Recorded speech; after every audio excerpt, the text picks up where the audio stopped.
Côte d'Ivoire. Conférence de presse conjointe Anafassi-Aprokansi. Les producteurs d'EVA protestent contre le non-respect par l'APROMAC des dispositions du chef de l'État, notamment l'ordonnance 2011-473 du 21 décembre 2011 relative au OIA et la décision numéro 1148 du 14 décembre 2022 prise par le Conseil EVA palmier à huile.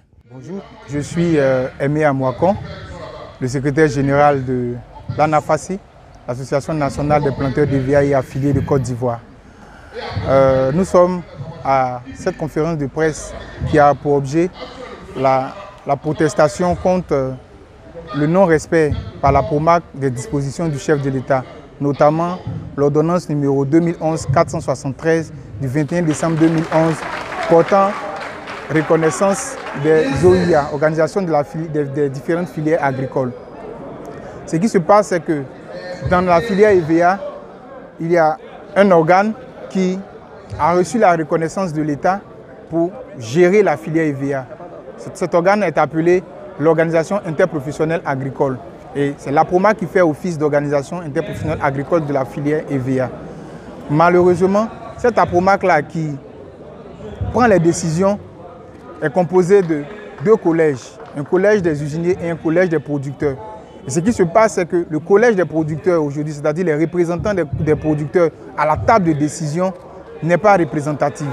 C'est quoi la représentativité? L'ordonnance prévoit que seules les organisations qui sont représentatives, c'est-à-dire qui peuvent apporter la preuve qu'elles ont du monde derrière elles, c'est-à-dire qu'elles ont des membres, des producteurs membres, il faut un minimum de 24 000 membres, c'est-à-dire 15% de l'effectif national.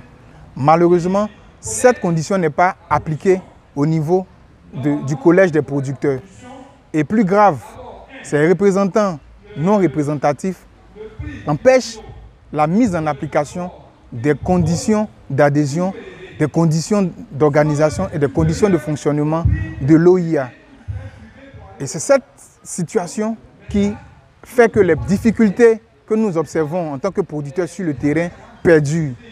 Parce que ce qu'il faut savoir, c'est que c'est au sein de la PROMAC que des solutions peuvent être discutées entre les producteurs et les usiniers pour trouver la solution aux problèmes que nous vivons sur le terrain.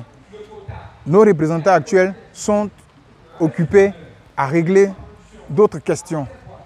Et donc cette conférence de presse qui non seulement regroupe et les journalistes et les producteurs, nous avons convié 200 de nos délégués pour leur porter le message d'espoir, pour dire que rien n'est perdu. C'est vrai que nous vivons des difficultés, mais nous avons notre destin en main. Le président de la République a mis notre destin en main en prenant cette ordonnance-là en 2011, qui nous donne le pouvoir de changer les représentants qui siègent à l'Organisation interprofessionnelle agricole. Donc au sortir de cette conférence, il y a un certain nombre de revendications que nous allons porter à la tutelle, aux différents ministères de tutelle. La première revendication, c'est la suspension immédiate des prélèvements qui sont faits sur nos revenus au profit de ces organisations-là qui ne sont pas représentatives. La deuxième revendication, c'est le report de l'Assemblée générale du 26 juillet qui a été programmée par la PROMAC et qui se tiendra avec ses représentants non représentatifs. L'autre revendication, c'est la réévaluation du mécanisme du prix. Parce que le prix qui est fixé, non seulement il n'est pas rémunérateur pour le producteur, mais en plus il n'est pas respecté sur le terrain.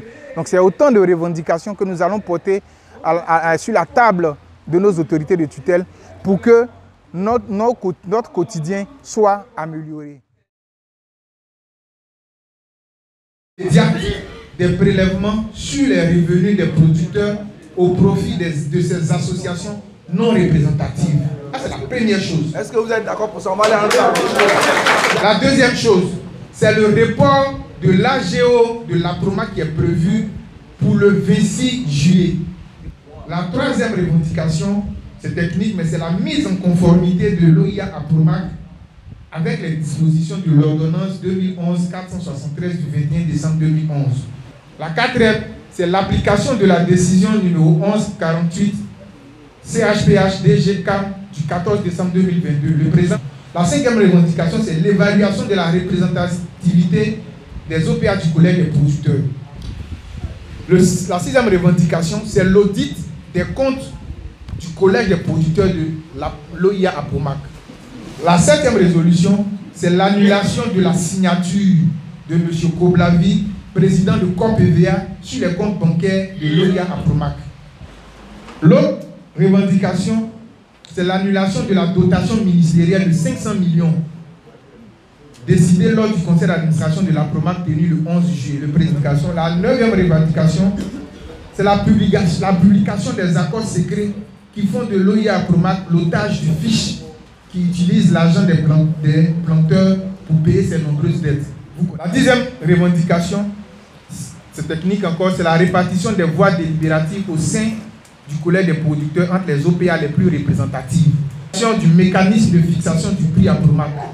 La douzième revendication, la signature par les usiniers d'une charte d'éthique en vue du respect sans condition du prix Apromac et de la non-application de réfaction sur la production des pauvres planteurs.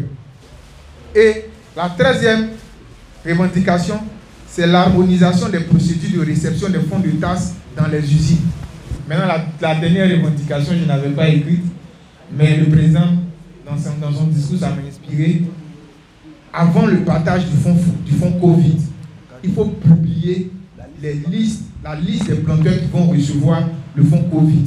Et puis, il faut que la gestion du fonds Covid soit confiée à l'équipe technique de l'Apromac.